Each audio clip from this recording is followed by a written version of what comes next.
मैं हूं स्तेश नैन मोर। हमारी खास पेशकश में आपका स्वागत है। मुख्यमंत्री मनोहर लाल ने बतौर वित्त मंत्री हरियाणा का बजट पेश किया। सीएम ने इस बार भी डिजिटल बजट पेश किया और टैबलेट ऑन करते ही घोषणाओं की झड़ी लगा दी। मुख्यमंत्री ने सरकार को किसानों का मित्र बताने के लिए किसान मित्र योजना का ऐलान किया। चलिए, ये तो बाद में पता लगेगा कि इस योजना से सरकार और किसानों के बीच दोस्ताना होगा या नहीं, पर सरकार ने अन्नदाता की नाराजगी दूर करने की भरपूर कोशिश की। बेरोजगार युवाओं को निजी क्षेत्र की नौकरियों में कोटा देने के बाद बजट में भी खास ख्याल रखा गया। इस साल कभी भी पंचायत चुनाव हो सकते हैं, तो भला सीएम साहब ग्रामीण आंचल को कैसे भूल जाते। गांव पर भी खूब मेहरबानी दिखाई और बुढ़ापा पेंशन को भी 2500 कर दिया। ये तो जनता बताएगी कि मनोहर का बजट उन्हें कितना मनमोहक लगा। हम इस खास पेशकश में बजट का पूरा ब्यौरा आपको बता रहे हैं।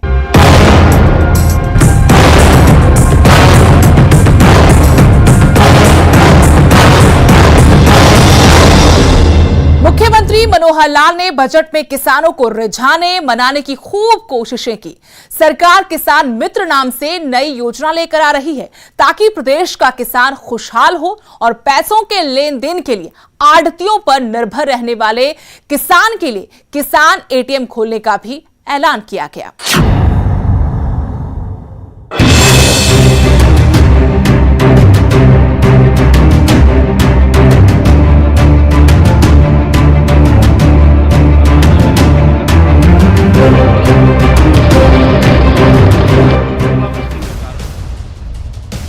हरियाणा के मुख्यमंत्री मनोहर लाल खट्टर ने अपनी सरकार के दूसरे कार्यकाल में बतौर वित्त मंत्री राज्य का आम बजट पेश किया।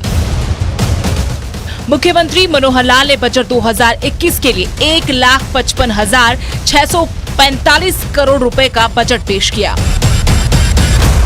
सीएम ने कहा कि 40,661 करोड़ रुपए तक कर्ज ले सकते थे, लेकिन कोरोना के बावजूद 30,000 करोड़ रुपए का ही कर्ज लिया। सीएम ने कहा कि विधायकों सांसदों से 410 सुझाव मिले। प्रदेश सरकार का पूरा फोकस स्वास्थ्य सुविधाओं को बढ़ाने, कृषि और किसान कल्याण योजनाओं को लागू करने पर रहा।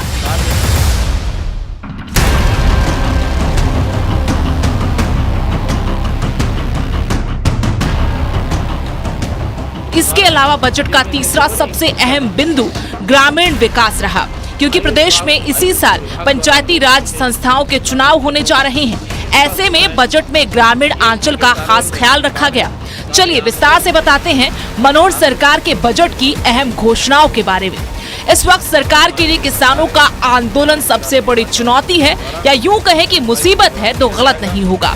किसानों की नाराजगी कम करने के लिए इस बार के बजट में किसानों के लिए किसान मित्र नाम से नई योजना की घोषणा की गई। राज्य में 100 किसान एटीएम लगाने का भी ऐलान किया। कृषि उत्पाद के लिए अतिरिक्त भंडारण क्षमता की घोषणा में सीएम ने कहा कि इस साल 6.60 लाख मीट्रिक टन भंडारण क्षमता की जाएगी। 22 जिलों में 2000 रिटेल स्टोर आउटलेट बनाए जाएंगे।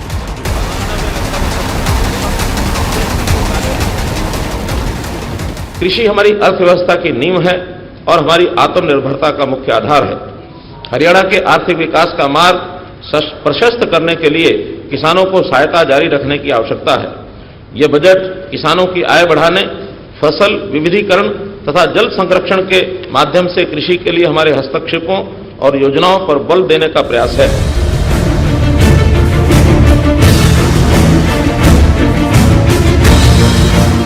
बुढ़ापा पेंशन को लेकर भी बड़ा ऐलान किया गया। सामाजिक सुरक्षा पेंशन 2500 रुपए कर दी गई। समाज के बुजुर्गों की समस्याओं के दृष्टिगत और उनके प्रति अपार सम्मान व्यक्त करते हुए मैं वृद्धावस्था सम्मान भत्ता इस वर्ष 1 अप्रैल से 2500 रुपए करने की घोषणा करता हूं।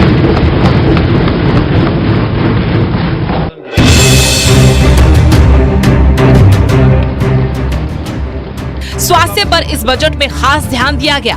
हरियाणा में स्वास्थ्य सुविधाएं दुरुस्त करने के लिए 350 चिकित्सा अधिकारियों और 60 डेंटिस्ट के पद सृजित किए जाएंगे। 1000 हेल्थ वेलनेस सेंटर शुरू किए जाएंगे। महाराजा अग्रसेन मेडिकल कॉलेज अग्रोहा में कैंसर इंस्टीट्यूट बनाया जाएगा। यहाँ पर कॉन्ट्रैक्ट पर आयुष सहायकों और 22 आयुष कोच की भी भर्ती होगी। कैशलेस स्वास्थ्य योजना का विस्तार करने का भी ऐलान किया गया। इन पहलों को महत्वपूर्ण बुनियादी ढांचा उपलब्ध करवाकर ही पोषित किया जा सकता है, फिर चाहे वह स्वास्थ्य नेटवर्क का विस्तार हो, टीकाकरण की पहुंच बढ़ाना हो, परीक्षण प्रयोगशालाओं की स्थापना और इसी तरह के अन्य कार्य हों। चिकित्सा अवसंरचना का विस्तार, जैसे कि जिला अस्पतालों पे का 200 बिस्तर तक उन्नयन करना, मातृ एवं बाल अस्पतालों की स्थापना करना, जैव सुरक्षा प्रयोगशालाएं।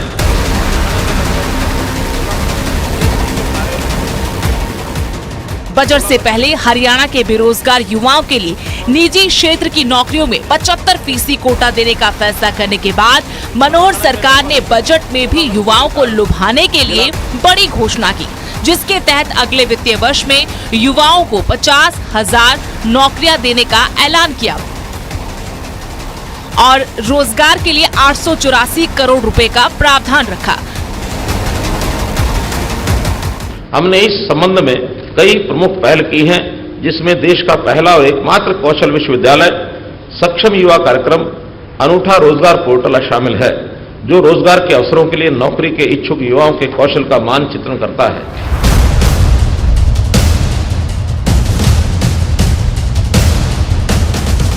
अगली रिपोर्ट में आपको बताएंगे शिक्षा, खेल और सड़क, पानी, बिजली के लिए मनोहर लाल के पिटारे से क्या मिला। Bureau report, news 18।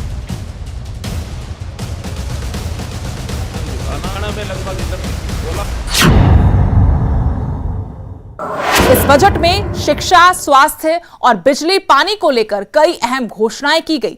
साथ ही खेलों में प्रदेश का नाम और काम चमकाने के लिए भी इस बार के बजट में खास प्रावधान किया गया।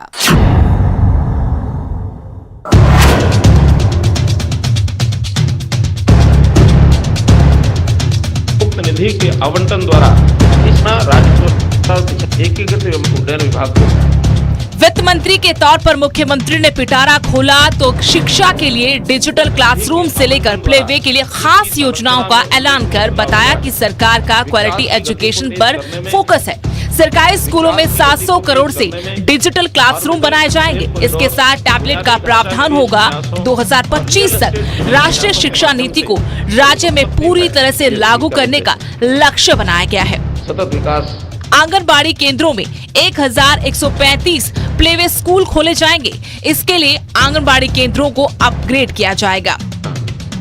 9वीं से 12वीं तक के सभी बच्चों को फ्री एजुकेशन मिलेगी। लक्ष्य 4000 प्लेवे स्कूल खोलने के प्रस्ताव से बच्चों का सर्वांगीण विकास होगा।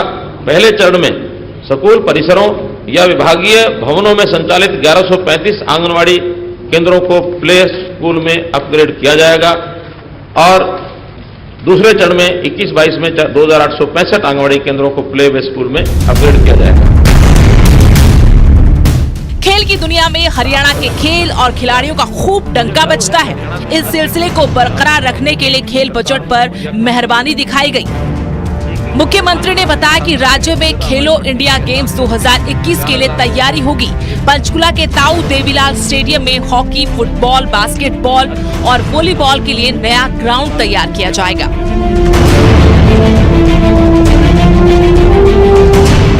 राज्य सरकार ने ओलंपिक खेलों में चयनित खिलाड़ियों को नगद पुरस्कार के रूप में 5 लाख रुपया अग्रिम राशि देने की घोषणा की है, ताकि वे बेहतर आहार, नवीनतम प्रशिक्षण सुविधाएं और खेल उपकरण हासिल कर सकें।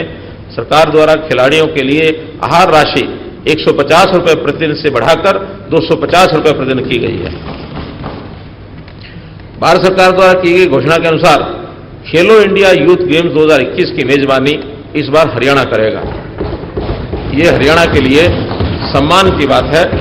इसमें 5 स्वदेशी खेलों सहित 25 खेल स्पर्धाएं होंगी और देश भर से 10,000 से अधिक खिलाड़ियों और अधिकारियों के भाग लेने की संभावना है। अंबाला कैंट स्थित वार हीरोज मेमोरियल स्टेडियम में एक अंतर्राष्ट्रीय स्तर का स्विमिंग पूल और फुटबॉल ग्राउंड निर्माणाधीन है। आगामी खेलो इंडिया यूथ गेम्स 2021 के दृष्टिगत ताऊ देवीलाल स्पोर्ट्स कॉम्प्लेक्स पंचकुला में हॉकी, फुटबॉल, बास्केटबॉल और वॉलीबॉल के नए मैदान बनाने का प्रस्ताव है। इसके अलावा बिजली, पानी, सड़क जैसी मूलभूत सुविधाओं की अगर बात करें तो एसवाइएल नहर के निर्माण के लिए 100 करोड़ रुपए का बजट रखा गया। मेवात में पेयजल की व्यवस्था के लिए 100 क्यूसिक फीडर नहर का निर्माण करने का ऐलान किया गया। पिंजौर और गुरुग्राम दोनों को फिल्म सिटी की तरह विकसित करने का भी ऐलान हुआ।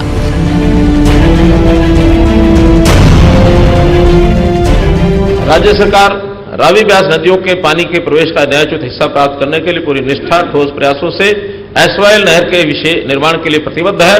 मैं विशेष रूप से 21-22 में इस उद्देश्य के लिए 100 करोड़ रुपए का परिव्यय आवंटित करने का प्रस्ताव करता हूं और सम्मानित सदस्यों को आश्वस्त करता हूं कि जितने भी अतिरिक्त धन की आवश्यकता होगी सरकार उसको मुहैया कराने के लिए प्रतिबद्ध है। सरकार का फोकस समाज के हर तबके को साधने का था। शिक्षा, सेहत, बिजली, पानी को लेकर बड़ी बड़ी बातें की गई। कोरोना काल और किसानों की नाराजगी के बीच ये मनोहर सरकार का पहला आम बजट था।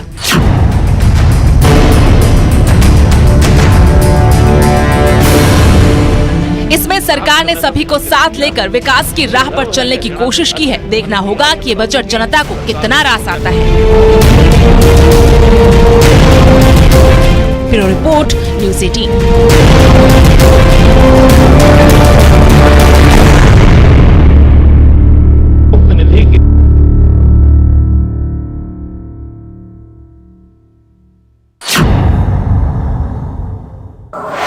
बीजेपी जेजेपी के नेता मनोहर लाल ने जो बजट पेश किया है उसकी जमकर तारीफ कर रहे हैं। प्रदेश को विकास की राह पर ले जाने वाला, हर तबके का विकास करने वाला बजट बता रहे हैं। जरा ये रिपोर्ट देखिए।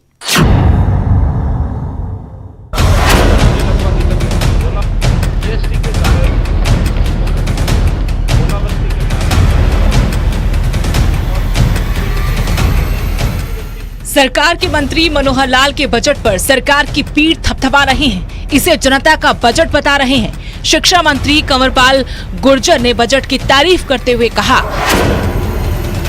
कि शिक्षा और स्वास्थ्य के बजट में बढ़ोतरी हुई है, जिससे गरीब आदमी को फायदा होगा।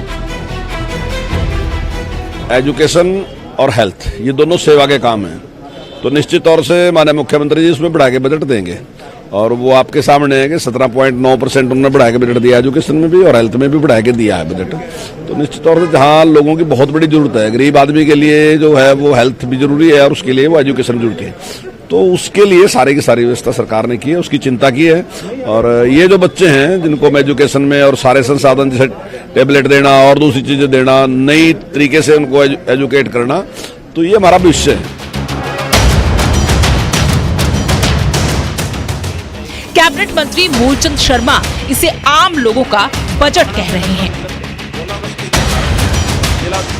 सबसे सबका बजट है, सबके साथ बजट, सुंदर बजट है, आम आदमी का बजट, सबका ऐसे सीधे देखेंगे। नई बसें खरीदेंगे, सारा परिवहन का जो भी है कोरोना काल में, और नई चीज होगा।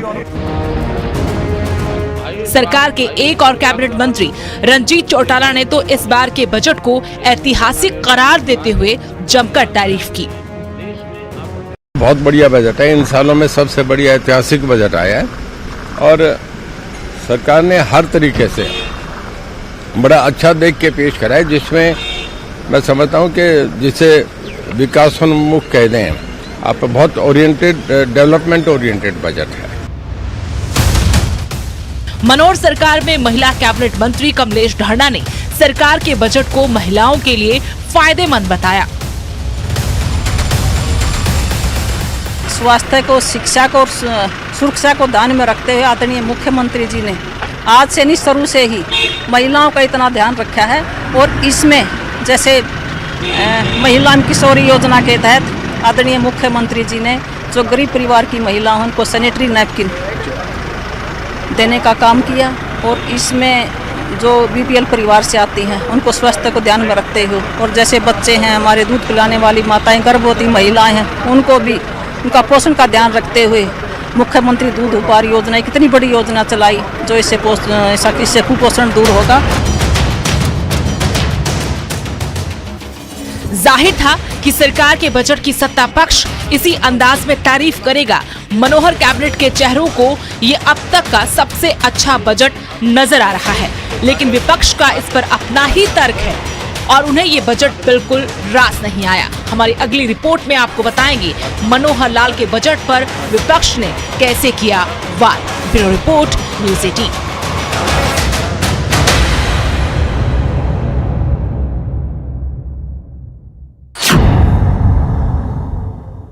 सत्ता पक्ष बजट की तारीफ करते नहीं थक रहा, लेकिन विपक्ष इस बजट को आंकड़ों का मकड़जाल करार दे रहा है और उन्हें यह बजट बिल्कुल रास नहीं आया।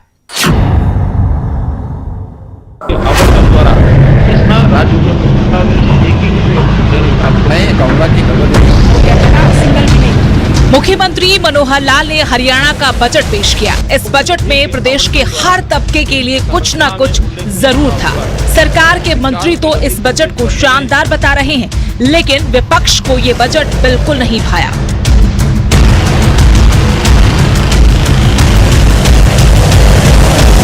विपक्ष ने इसे आंकड़ों का मकड़जाल कहा। कांग्रेस विधायक आफ्ताब अहमद ने कहा कि इस बजट से प्रदेश के लोगों को निराशा मिली है।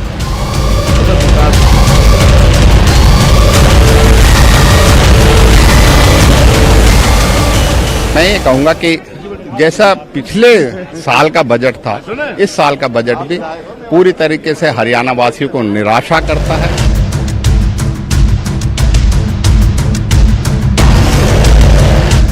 कांग्रेस विधायक बीबी बत्रा ने इसे किसानों के साथ धोखा करार दिया और कहा कि किसी भी क्षेत्र के साथ न्याय नहीं हुआ।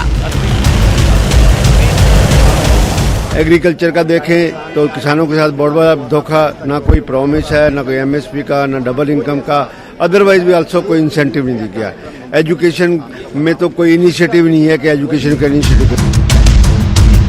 सीएम मनोहर लाल ने शिक्षा नीति पर खास जोर दिया। क्वालिटी एजुकेशन और प्ले वे को लेकर बड़ी घोषणाएं की।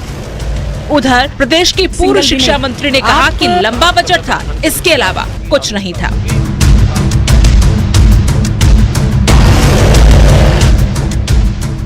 वो कहते ना, खोदो पहाड़ और निकलेगी चुड़िया चुड़िया, वो वाली कहानी बनी। स्पष्ट नजर आ गया कि सारी कहावतें जो हैं ये करेंगे वो करेंगे, उसके अंदर लपेट के रख दिया।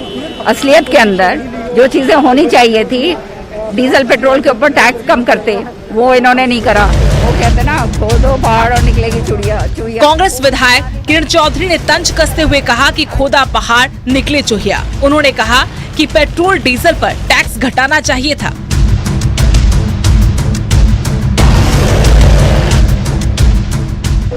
मुख्यमंत्री जी ने फाइनेंस मिनिस्टर के रूप में बजट पेश किया है। मुख्यमंत्री के तौर पे सबसे पिछले पायदान पर इनको गिना जाता है और आज का बजट भी ऐसा ही था कि खोदा पहाड़ और निकली चुहिया। बहुत बड़ा बजट था, हम उनको बधाई देते, इतना लंबा बजट उन्होंने पढ़ा, पर उसमें अगर कुछ निकलता तो सही। सत्ता पक्ष जहां बजट की तारीफें करता नहीं थक रहा, वहीं विपक्ष इसे निराशाजनक बजट बताकर सरकार को घेर रहा है। देखना यह है कि ये मनोहर बजट जनता को कितना मनमोहक लगता है। क्या जनता की उम्मीदें इस बजट से पूरी होंगी या फिर उन्हें उम्मीदों का लॉलीपॉप थमा दिया गया है। Bureau report, news 18। वो कहते ना, सिंगल भी नहीं। चलिए, ये जनता को तय करना है कि मनोहर लाल का बजट उन्हें कितना मनमोहक लगा। फिलहाल हमने आपको बताया कि इस बजट में क्या खास था। हमारी आज की खास पेशकश में इतना ही। देश दुनिया की हर अपडेट के लिए आप देखते रहिए न्यूज़ 18 पंजाब, हरियाणा, हिमाचल।